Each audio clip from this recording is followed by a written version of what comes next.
The stretcher bearers were straining every nerve to succor the helpless wounded.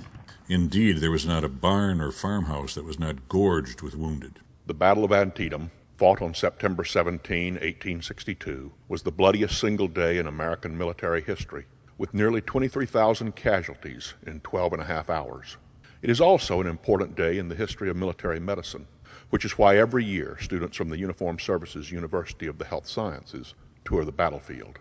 In no other single day in American history has a medical department ever been taxed like that. And that makes Antietam really stand out as a pivotal point where if we're going to gauge the success or the failures of a medical system, Antietam is the perfect place to do that.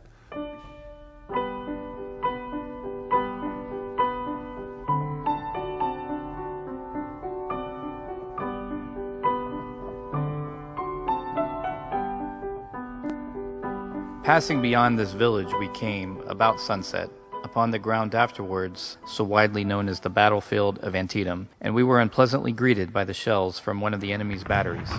Jonathan Letterman was a career Army surgeon, whom General McClellan had accepted as medical director just 2 months before the battle. When Antietam happened, Letterman was in the midst of implementing groundbreaking reforms in the Northern Army's medical system, which were just starting to take effect.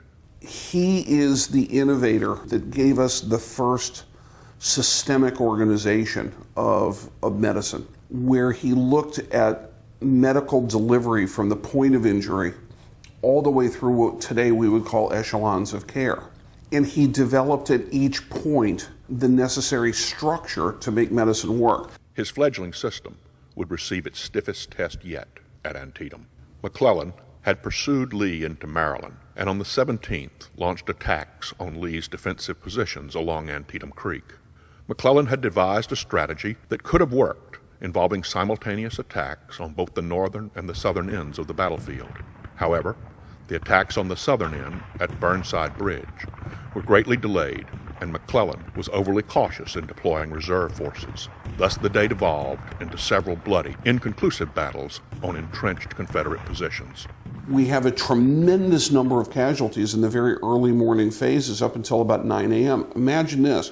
The battle starts at 5:30 in the morning. We have 12,000 patients on the battlefield at 9:30.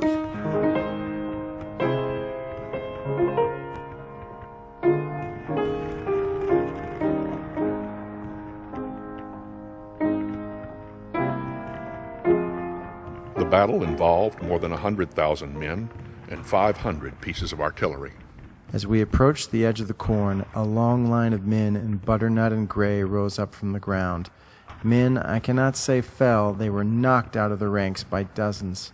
But we jumped over the fence and, pushing on, loaded, fired, and shouted as we advanced. There was great hysterical excitement and a reckless disregard of life. Confederate Colonel S.D. Lee called the battle artillery hell. Through all this, Letterman was gathering intelligence and consolidating hospitals to better deal with all the casualties. Letterman had requested well-ventilated barns and open-air tents for the wounded after discovering patients with fresh air recovered faster. Even the corn cribs, and in many places the cow stables, and in one place the mangers were filled. The carnage from 9:30 a.m. to 1 p.m. on the sunken road gave it the name Bloody Lane, leaving about 5,600 casualties along the 800-yard road. All this overwhelmed Letterman's nascent ambulance system and other improvements. Medical supplies were flowing better than before, but there were still major shortages of bandages and other supplies. Surgeons were using corn husk to wrap wounds. One woman in particular helped fill this need. Clara Barton was a pioneer American teacher, patent clerk, nurse, and humanitarian. The 41-year-old New Englander overcame great hardship to make it to the battlefield with wagons of medical supplies, which she had personally collected. And she risked her life to help Antietam's wounded. As bullets whizzed overhead and artillery boomed in the distance, Miss Barton cradled the heads of suffering soldiers, prepared food for them in a local farmhouse, and brought water to the wounded men. As she knelt down to give one man a drink, she felt her sleeve quiver. She looked down, noticed a bullet hole in her sleeve, and then discovered that the bullet had killed the man she was helping. ball has passed between my body and the right arm which supported him, cutting through his chest from shoulder to shoulder. There was no more to be done for him, and I left him to his rest. I have never mended that hole in my sleeve. After the battle, more than 20,000 men lay on the ground, scattered for 3 miles over the valleys and hills, or in improvised hospitals. And for Letterman and his medical team, their work was just beginning. Thousands of men still lay upon the ground, and some would not be retrieved till the next afternoon. That night, the cries of the suffering could still be heard over the sounds of the crickets. The blessed night came, and brought with it sleep and forgetfulness and refreshment to man. But the murmur of the night wind, breathing over the fields of wheat and clover, was mingled with the groans of the countless sufferers of both armies. Who can tell, who can imagine, the horrors of such a night, while the unconscious stars shone above, and the unconscious river went rippling by? I think for Jonathan Letterman and for the medical professionals of the Army of the Potomac, the Battle of Antietam must have been a lot like trying to sweep back the tide at the beach. A complete, overwhelming event.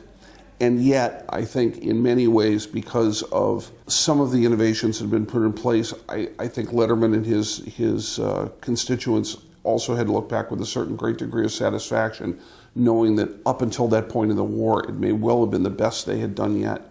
The image of Civil War surgeons as butchers hacking off limbs, which many experts have called unfair, has long persisted in the public consciousness. A big part of the tour for USU students is seeing and hearing about Civil War amputations, tools, and practices. They also hear from a Marine sergeant who had one of his legs amputated after being injured in a roadside explosion in Afghanistan.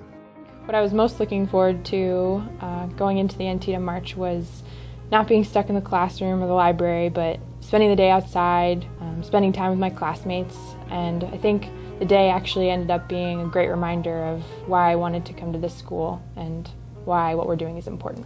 I think for the students at the Uniformed Services University, the biggest takeaways are that you are going to face exactly the same human circumstance on every battlefield and in every natural disaster in every age, whether it was 1,000 years ago or 150 years ago or 10 minutes from now.